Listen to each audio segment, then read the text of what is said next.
If you're that guy and you just came off a draw, I think rematching will be the most competitive thing to do as an athlete. With the Jake Paul situation, is like, it's a money grab fight. Was in a bit of a hole.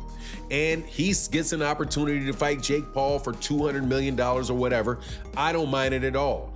As long as Gervonta Davis comes back to the world of boxing after he gets done with this, hey man, you got your money, no worries. The showdown draws near as Jake Paul and Gervonta Davis intensify their preparations. Jake is focused on building his size and power, while Tank fine-tunes his speed and knockout accuracy. Both training camps are locked in, and anticipation grows as fans closely follow the contrasting styles each man brings into one of the sport's most talked about classes. I don't get it.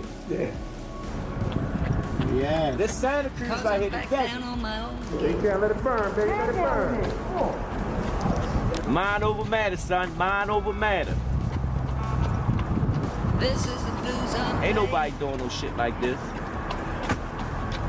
Come in the desert. He's trying to stay away from the desert. He come in the desert. Shakur Stevenson weighed in on the wave of unusual boxing spectacles. He argued that while fights like Jake Paul versus Gervonta Davis add little substance to the sport, a meeting such as Floyd Mayweather against Mike Tyson carries a different appeal. In Stevenson's eyes, both Mayweather and Tyson are legends with secure legacies, and if they step back into the ring for money, it should not be seen as damaging. He stressed that such events deliver nostalgia to longtime fans and do not undermine boxing in the same way celebrity-driven exhibition. Bad for the sport of boxing. I mean, I feel like in Floyd and Tyson's situation is different than Jake Paul and Buddy.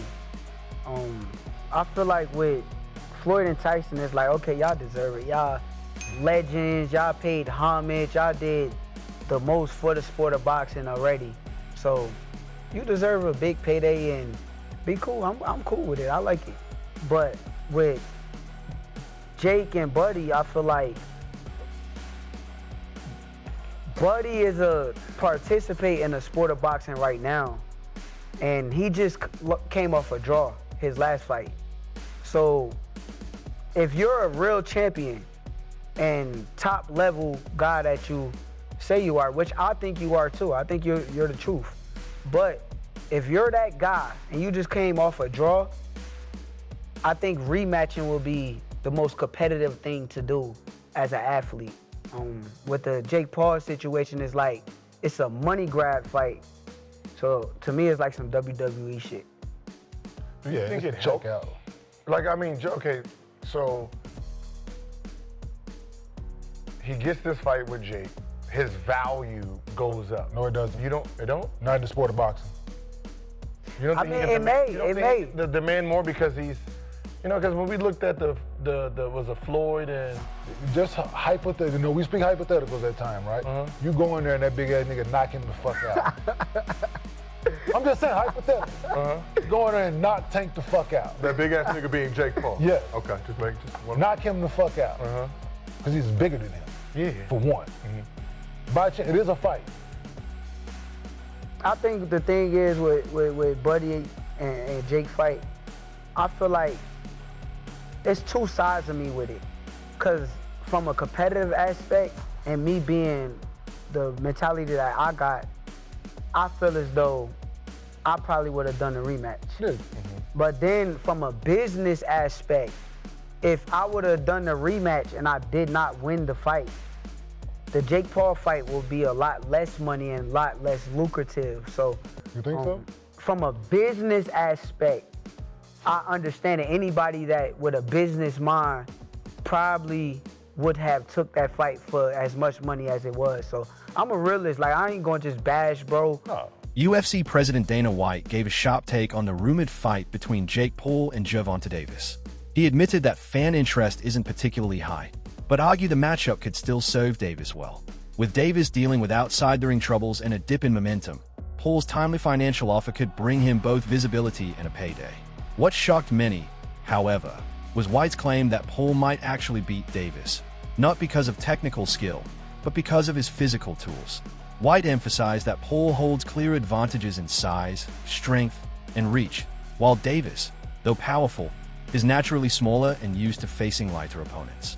To White, the real question isn't about who's the better boxer, but whether Davis can overcome Paul's physical edge. Jake Paul to beat Gervonta Davis.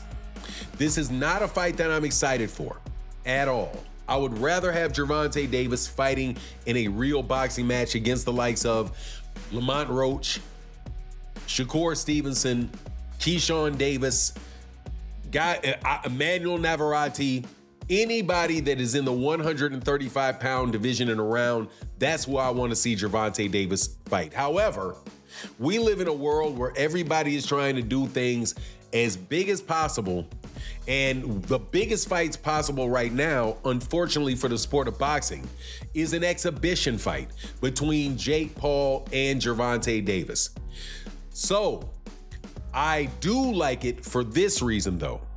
I like it because it is allowing Gervonta Davis to have a fight that is going to be big and that the mainstream media is going to have to cover, the mainstream media outside the world of boxing. Gervonta Davis has been, without a doubt, blocked, having venues blocked, having fighters, having other promoters paying fighters away to go different directions from Gervonta Davis. So Gervonta Davis was in a bit of a hole. And he gets an opportunity to fight Jake Paul for $200 million or whatever. I don't mind it at all. As long as Gervonta Davis comes back to the world of boxing after he gets done with this, hey man, you got your money, no worries. But you gotta love Dana White having the audacity to pick Jake Paul in this fight. Ex-world champion Paulie Malignaggi offered a blunt perspective on the idea of Terence Crawford fighting Jake Paul. He hailed Crawford as an elite boxer with one of the finest skill sets of this era, but warned that size can sometimes overwhelm skill. Malignaggi reminded that history has shown smaller greats often struggle when jumping too far up in weight. He highlighted that Jake Paul's natural build, along with his heavy hands, could pose major threats to Crawford despite his technical edge. For him, it isn't about ability but about physical boundaries. Boxing still prizes size, strength, and durability. Even a fighter as sharp and versatile as Crawford, he suggested, would face real danger against someone with such a weight advantage. Proving skill alone cannot always erase size gaps. I think Davis is more to lose because he's the bona fide world champion. I don't care if he's much smaller. I think Jake Paul has sort of plateaued as far as where his boxing is concerned. It's rather low level. He's big, he's physical, he's strong, he can hit.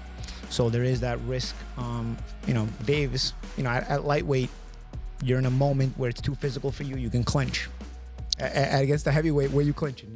You ain't getting out of that corner just clinching anymore if you run out of space. You know what I mean? So it's interesting. But Davis, listen, there's a lot of talking points that I'm sure we'll get into when this gets closer to the fight. Davis can still punch at lightweight. Can he drop a heavyweight? There's a lot to gain there, right? If Davis knocks the answer is yes. If Davis drops Jake on his ass, as much as Davis is the one with more to lose, it's still a highlight moment. A visual that will stay forever. Yeah, but if you get dropped, even if you're smaller, you're still a world champion in multiple weight classes. If you get dropped, what's the look? What's the feel? On the inside, as boxers, me and Chris Algieri, the champ, even you, Jimmy, you have fight experience, so we know that the risk is a big guy that big hits you. You're probably going down if you're a small guy if he hits you clean. So we know the risk, but how does it look to the public eye who don't understand that? You know what I mean? The public. So there is a lot to lose, though. There's a bit to gain. I wouldn't necessarily have an issue with this had Davis's career arc been one that benefited boxing. Davis was manufactured and put into a position where he's supposed to benefit boxing, and I don't think he has. I think he's hurt boxing. So by giving him this reward, that's my problem. Why are we watching this? Why don't you make him earn his spot that he still hasn't earned mine? Commentators disclosed that organizers were forced into a major change after the initial venue refused to stage the highly anticipated bout. Local officials reportedly dismissed the event as more spectacle than sport, leading them to deny approval. This shocked many since the first site seemed perfect for drawing a big crowd and generating strong revenue. Instead of canceling, promoters rushed to secure a backup location willing to welcome the show. Within days, a new arena was confirmed, keeping the fight alive. Still, the abrupt switch drew criticism over its legitimacy. Skeptics argue that if a respected venue declined, the contest itself may lack real sporting merit. Many now see the event as fueled more by money and entertainment than by competition. The venue shift has become its own controversy, fueling 35 pounds. Jake Paul is over 50 pounds heavier than Gervonta Tank Davis, and he's nearly a foot taller than Gervonta Tank Davis. So no sanction body wants to, and no commission wants to, should I say, I keep saying sanction body, no commission wants to sanction it. They don't want to be a part of it, as I told you guys. So they announced that the fight was going to take place November 14th in Atlanta at the State Farm Arena where the Atlanta Hawks play. And the Georgia Athletic Commission, he came out and he made a serious statement. And he let the world know that they falsely advertised this fight, okay? Because no commission won't sanction it to be a real boxing match, let alone they're not even interested in allowing it to be an exhibition. Okay? They don't even want it to be, they don't even want to be responsible for an exhibition of this magnitude, right? So he comes out and he says, the commissioner, head of the Georgia Commission, he comes out, he says, quote, I believe it's in the public's interest to know because they've been promoting something they should not have been promoting. It's the dumbest thing I ever heard. It's a money grabber, and I'm not okay with that. So they telling him it's just for the money. Retired champion Carl Froch shared his view, calling Jake Paul's career one driven purely by money. Froch argued that Paul is not chasing legacy or greatness in boxing, but instead focuses on financial gain. He claimed Paul carefully selects opponents based on the attention and revenue they can generate rather than the difficulty of the challenge. Froch admitted the approach succeeds from a marketing standpoint, but insisted it blocks Paul. He'd mentioned me before, and there'll be people out there saying, oh, Carl Froch's talking about himself, he's after a payday. Listen, I'm not after a payday. I'm doing all right. There's no problems with my finances. But I'll take the fucking payday, of course I will. And I'll end Jake Paul with one punch. I'd go in there one-armed and beat this guy. He can't box. He's absolutely fucking useless, which we saw last night with Mike Tyson. Talking about Canelo Alvarez. I've not mentioned Canelo Alvarez because it's just laughable. Jake Paul, Canelo Alvarez, can you imagine? I mean, Jake Paul fancies that and he jumps in the ring with him. I will pay homage to him because fair play, if he jumps in there with Canelo Alvarez, he'll get absolutely fucking destroyed and it will be fast and it will be messy and it will be bad for his health as well, potentially. MMA veteran Nate Diaz dismissed the fight outright, saying he had no interest in making a prediction. To him, the bout is not a genuine contest but a spectacle crafted to sell pay-per-view buys. Diaz criticized boxing's reliance on such manufactured events, claiming it damages the sport's credibility. In his eyes, these fights are driven by profit alone, not competition, and for that reason he refuses to treat them as legitimate sporting matchups. I gotta ask you, Jake Paul versus Gervonta Davis. Does Davis have a chance? Gervonta is a great boxer, but he ain't gonna do. So you got Jake Paul by knockout, or? No, I don't got anybody, but I don't think. He's just too small. It just. I don't want to beat up somebody that small. I don't want to, you know what I'm saying? What do you think of the fight? I don't want to lose to somebody that. There's no point in the fight. It's a great fight, actually. You think I'm it's not a good hating fight? on the fight, but I think. My thoughts on it is let's watch it, see what happens. Ryan Garcia said that boxing's turning into WWE. Yeah, with that type of matchup. What do you agree? Last thing, White House card, like he said, you want Conor McGregor? Yeah, but the whole thing's on WWE, so right. It's like, at least that's happening and it's getting something to talk about, something to watch, and I'm looking forward to that fight. One of the most debated issues surrounding Jake Paul versus Gervonta Davis is the drastic difference in their size and physical attributes. Paul, who has fought naturally bigger opponents, enters with a clear edge in height, reach, and overall frame.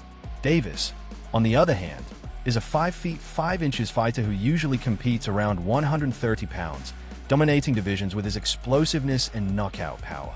Against similar-sized rivals, Davis thrives by closing distance and landing fight-ending shots. But against someone as tall and imposing as Paul, doubts arise over whether his power can balance the scales. Analysts worry Davis may struggle to get inside without eating heavy punches from Paul, whose reach gives him control of the range. The debate continues over whether speed and skill can offset such a size disadvantage. While some argue Davis's explosiveness keeps him in the fight, many believe the physical gap makes the matchup more dangerous than competitive.